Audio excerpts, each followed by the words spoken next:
Oi, eu sou o Felipe Pérez e o filme encontrado de hoje é Os Órfãos, uma nova adaptação do clássico escrito por Henry James, A Outra Volta do Parafuso. E eu já deixo avisado aqui que esse vídeo tá cheio de spoilers, inclusive relacionados ao final do filme.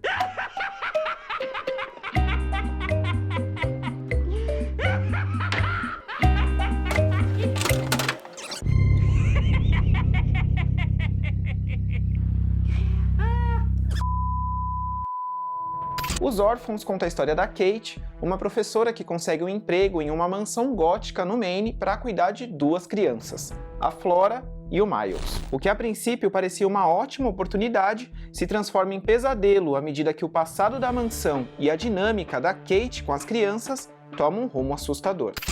May I ask how the parents died? Miles? Nothing should have to suffer. O filme é uma adaptação do livro A Outra Volta do Parafuso, escrito pelo autor Henry James e publicado pela primeira vez em 1898. Esse livro já teve diversas adaptações, sendo a mais elogiada, a mais aclamada, a versão de 1961, intitulada Os Inocentes, dirigida pelo Jack Clayton e que trazia Deborah Kerr como protagonista. O status de um dos melhores filmes de terror de todos os tempos não é por menos. Os Inocentes têm uma condução brilhante e traz sequências macabras que funcionam até hoje. É uma obra obrigatória para todos que gostam de filmes de terror. A new and adult motion picture experience.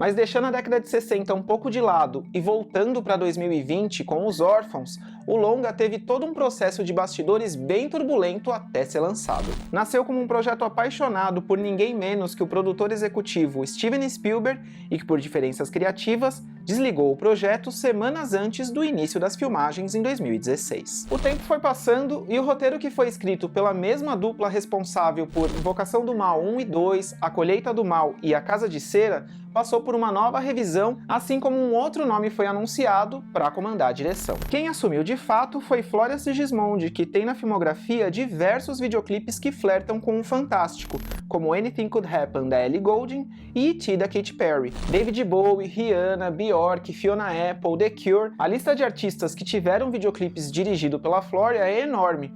No cinema, foi ela que dirigiu The Runaways, Garotas do Rock, em 2010, e na TV, dentre os diversos trabalhos que ela teve, ela dirigiu episódios para Demolidor, Hemlock Grove e Conto da Aia. Todas as diferenças criativas que aconteceram até o filme de fato começar a sair do papel, e com tantos nomes no entra e sai desse projeto, não era difícil prever que isso iria refletir de alguma forma no produto final. Eu não acho que Os Órfãos é um dos piores filmes de terror de todos os tempos, como muita gente tem pintado. Eu curti algumas coisas no filme, ainda vou listar elas aqui no vídeo, mas eu acho que o grande problema desse filme reside no roteiro, que é confuso demais e tropeça nos próprios buracos que abre. É um daqueles filmes que fica aquela sensação que a execução não atingiu todo o seu potencial. Existe toda uma construção e desenvolvimento que é anulado pela reviravolta, com um desfecho que deixa a sensação de ser inacabado. E apesar da intenção de ser um final aberto para gerar discussão e debate, o efeito é contrário. Muita gente não entendeu, e quando você entende, não existe lacuna para diversas interpretações. Apesar de ter um início interessante, com exceção do prólogo, que após a reviravolta perde seu sentido na narrativa, o sentimento que fica quando sobem os créditos finais é de frustração depois de toda aquela entrega na história que foi apresentada.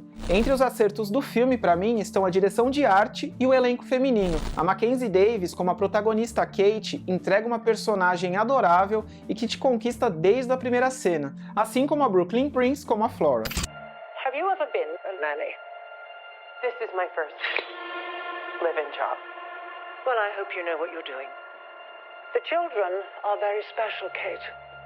A chegada da Kate na casa, com seu figurino todo vermelho, é linda e foi um dos meus momentos preferidos do filme. Minha maior ressalva no elenco fica por conta de Finn Wolfhard como Miles, em uma alteração do material original. Aqui o personagem não é uma criança, mas sim um adolescente, daqueles bem chato, detestável mesmo, que não consegue passar a dualidade que o personagem Miles precisava. E essa alteração no personagem foi feita para que nessa adaptação houvesse um conflito maior entre a protagonista e o personagem do Miles, mas que pra mim só deixou tudo muito mais previsível. Outra escolha que funcionou pra mim foi a época escolhida pra história. a década de 90, uma forma de modernizar a história de A Outra Volta do Parafuso, mas colocando os personagens em uma época que ainda não teriam acesso a algumas tecnologias como o celular, o que ajuda no fator isolamento que a história necessita para funcionar em diversos momentos. I'm not going anywhere.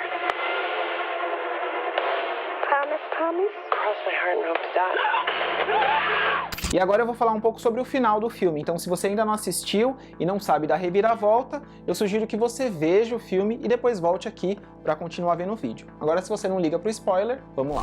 A protagonista Kate tem uma mãe que apresenta uma doença mental, e o roteiro sugere em alguns momentos que essa condição pode ser genética. Em um momento aparentemente aleatório, mas crucial da história, Kate recebe um envelope com desenhos de sua mãe. Enquanto ela olha para os desenhos, a governanta da casa, a Sra. Bruce, diz para ela, sugere, de que talvez a condição da mãe dela pode ser genética. E de fato, esse novo emprego, a manipulação psicológica das crianças e o passado da casa que Kate começa a ter contato através dos cômodos, itens e diário, funcionam como um gatilho para, aos poucos, uma narrativa sobrenatural ser moldada. E aí o que acontece na realidade é que tudo que ocorreu depois que a Kate recebeu essa carta e ficou olhando para esses desenhos, só aconteceu na cabeça dela. Incluir uma reviravolta que diz que tudo que aconteceu nos últimos 30 minutos não aconteceu de verdade depois de toda uma preparação e desenvolvimento, não deixa só a sensação de que o público foi enganado em um ato surpresa, mas também deixa quem está assistindo cheio de questionamentos sobre possíveis buracos que essa reviravolta abre de eventos importantes que aconteceram durante o filme. Para mim, como um grande fã de Os Inocentes de 1961,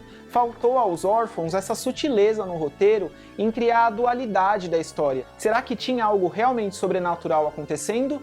Ou estava tudo mesmo na cabeça da Kate? Os órfãos não deixam lacuna para outras interpretações. Logo que você entende que tudo que está acontecendo ali estava na cabeça dela, à medida que ela tem esse gatilho, depois esses jogos psicológicos que as crianças fazem com ela e que ela vai conhecendo a história da casa, é impossível não ficar com um sentimento de frustração. Nessa versão de 2020, o final é apressado e inacabado, e deixa a sensação de que algo foi perdido no meio do caminho. Criar uma justificativa na narrativa para a protagonista ir perdendo a sanidade com a mãe doente, algo que em Os Inocentes, por exemplo, não tinha, não é tão interessante assim e limita a personagem. Toda a manipulação psicológica com aquelas crianças e a masculinidade tóxica, que é algo muito mais claro em Os Inocentes de 61, já seriam suficientes para desestabilizar qualquer protagonista.